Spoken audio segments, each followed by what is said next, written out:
Hi, Joe. Thank you very much for joining us today. How are things in Charlotte? Things in Charlotte are warming up. Joe, the lithium price is showing no signs of abating. It was up over 140% in 2022, and I get the sense that it will continue into 2023. But before we do that, why don't we just start with a brief overview of your firm, Global Lithium? Where's the firm based and what services do you offer?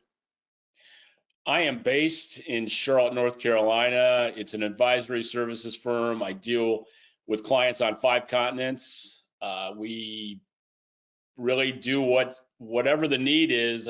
If I'm dealing with a junior lithium producer, it's one thing. If I'm dealing with a government, it's something else. Or if I'm dealing with a purchaser, obviously their needs are all different, and I just try to customize the service to the need. So you're also the host of the Global Lithium Podcast. I'm a listener of that, by the way. But how often do you do interviews, and where can our listeners find this podcast? It's on all the major podcast services, whether it's Apple Podcast, Spotify. Occasionally I put one out that's only on my website just to drive a little traffic to my website. And those episodes tend to do pretty well. It comes out on average about every 2 weeks. And you're also very active on Twitter. What's your Twitter account? At Global Lithium. So let's move on now and discuss the lithium price. It was up over 400% in 2021, up over 100% in 2022. Where is it going to go in 2023, Joe? You have to look at price in a couple of different ways. Most people refer to the China spot price because that's gotten all the publicity.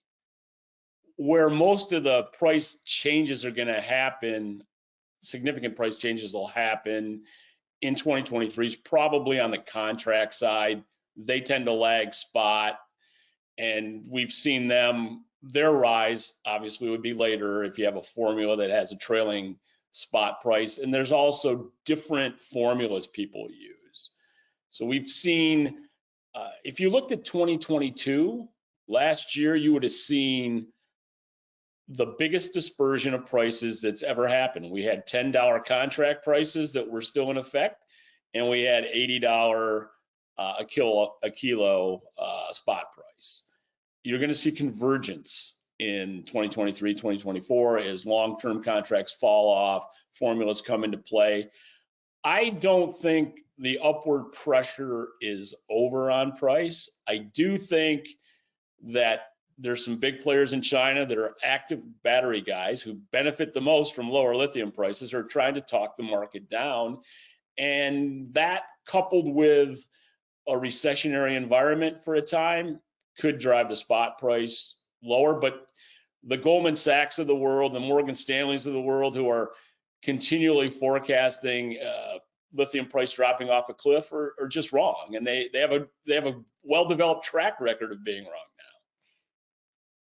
And I'm glad you brought up Goldman Sachs and Morgan Stanley. Morgan Stanley has said the long-term price will be below the marginal cost to produce. What do they have wrong, or what do they see differently than what you see? What I don't think they've internalized, even now covering it for years, is that it takes about 2 years to build a big battery factory. It takes about 10 years to do a greenfield lithium project on average. Hard rock can be faster than that, but you also have to look at the vertical integration.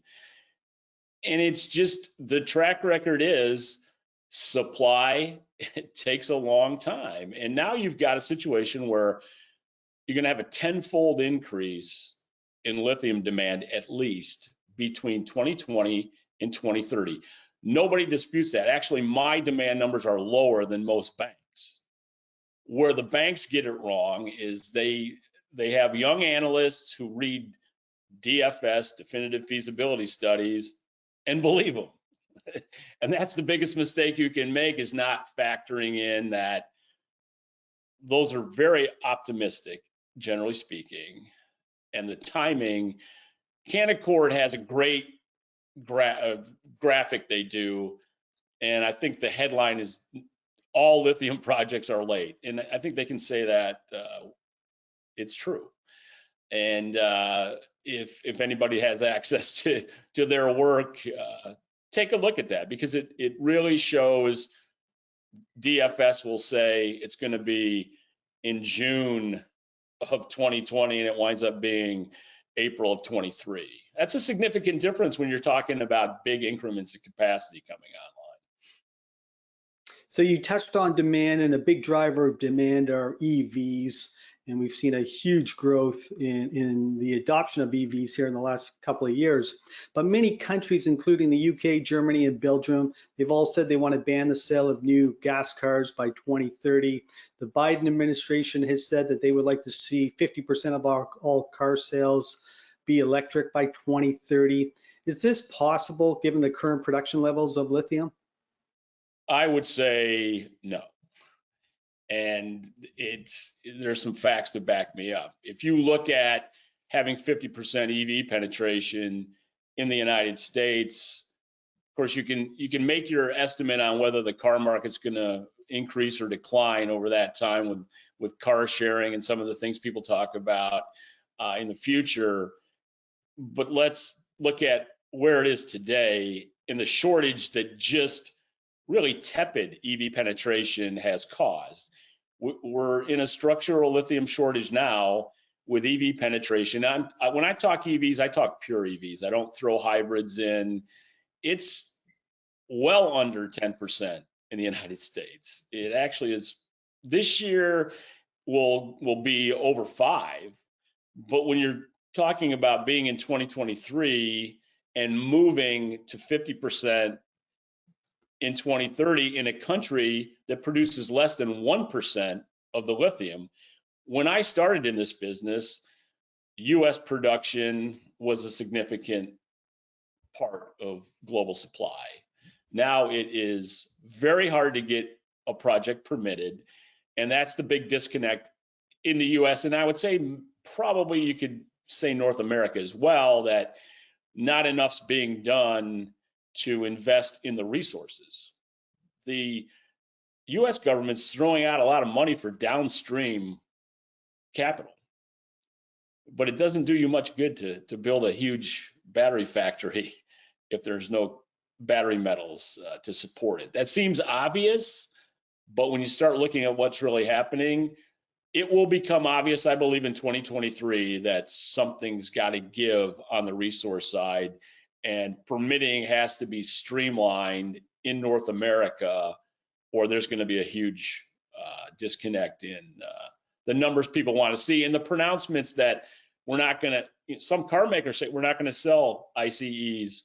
Some governments saying we're not going to allow ICEs to be sold. I think those will be cans that get kicked down the road unless something happens in 2023.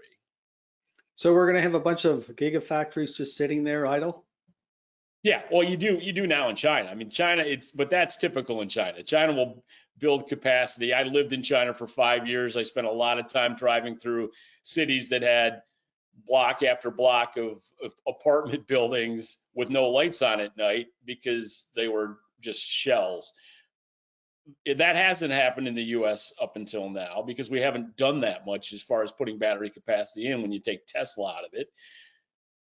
But there are a lot of plans, and there's a lot of money now being loaned at low interest rates or somehow subsidized to build battery capacity in the United States. And again, where is the raw material going to come from?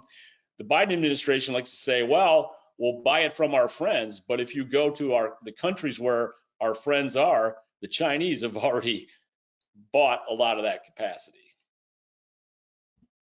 I want to move the discussion now toward M&A. We've seen some M&A activity here in the last couple of years. Late in 2022, Lithium Americas acquired Arena Minerals. That deal still hasn't closed yet, but BHP also acquired Oz Minerals, and Rio Tinto has also said that they want to get involved in lithium. Do you think M&A will continue into 2023, or have valuations gotten too high? Well, I think valuations are high, but they've come down recently, like everything else has in the market. I do believe you will see a major energy company make an acquisition. I don't know if it'll happen in 23 or maybe 24. but I can tell you they're all looking. You've seen Koch Industries invest in a couple of lithium projects. They're not an energy company per se, but they're a $100 billion company that has put investment across the battery spectrum, whether it's recycling or upstream and into DLE technology. I think you'll see what you would have called one of the seven sisters, if you're familiar with the old oil days, which is where I started my career. I think you will see one of them get in the game, and obviously they have the balance sheets to take out any. There are no large lithium companies. So I want to move the conversation now toward Canada. You mentioned earlier that the only way the U.S. is going to meet its goals is by acquiring lithium and other battery metals from its friends, and Canada is one of those friends. But currently, Canada does not produce any lithium, but that will change when Sayona Mining starts producing sometime here in Q1. The Australians have been coming to Canada here in mass. Ken Brinson, the former CEO of Pilbara, is heading up Patriot Battery Metals. Luke Cox is running Green Technology Metals. Chris Evans is running Winsome Resources, just to name a few. Do you think this speaks to the quality and the potential of lithium resources in Ontario and Quebec? I think it speaks to the fact that everybody realizes now Western Australia can't supply the world in a 50% EV penetration environment. Western Australia has done a great job of backstopping the failure of South American brine to ramp up quickly. And to continue on with this point, do you think the Australians will be able to kickstart the lithium industry in Canada? So instead of just having one producer, we have two or three? Oh, I think you'll have a number of, if you look out 5 years. I mean, Allchem, another Australian company, also has an asset at James Bay. So you've got two of the best. Ken Brinsden did a magnificent job with Pilbara. Nobody knows the hard rock world better than Cam Henry and Primero, who are involved with Green Technology Metals. I think the fact that they're now turning their sights on Canada is just indicative that the money's going to be there because of the programs in the United States and some in Canada as well to support programs. And that was if you go back 5 years, the biggest issue when I did presentations around the world was you couldn't get a lithium project financed. That is no longer the case. Good projects, there's going to be money there. Let's just see if the permitting processes are fast enough to keep up with what the Aussies that are involved now in Canada, how fast they want to move. Yeah, that's a very good point, because that's the one thing that always gets in the way is the permitting process. I want to move on now and discuss a recent trip you did to Australia. You met with many producers, developers, and explorers when you were there. What were the biggest takeaways from that trip? Well, I think that Australia is still going to grow, and it's going to grow rapidly. And there are dozens of projects out there. You've got, I always like to plug Global Lithium Resources because they copied my name, and they've got a talented MD down there, Ron Mitchell, who worked for Tanchi and Taliesin for years. I see Australia continuing to grow, but I also see Aussies going out, whether it's Canada or South America. There is hard rock in South America. You're going to see Sigma start production this year, and Latin Resources just got Peter Oliver on their board, and Peter ran the biggest lithium mine in the world for over a decade, Greenbushes. So you have people that understand what it takes to get things done. If you go back to Nemaska was run by a lawyer. And after a decade of futility, it showed. Maybe we'll see that asset Whabouchi produce now that Livent's involved with a government entity in Quebec. I'm curious, when you travel the world, you're meeting with many different clients, many investors. What's your sense? Is there still a lot of people not involved in this trade in spite of the moves that we've seen here in the last couple of years in the lithium price and also the producers and developers?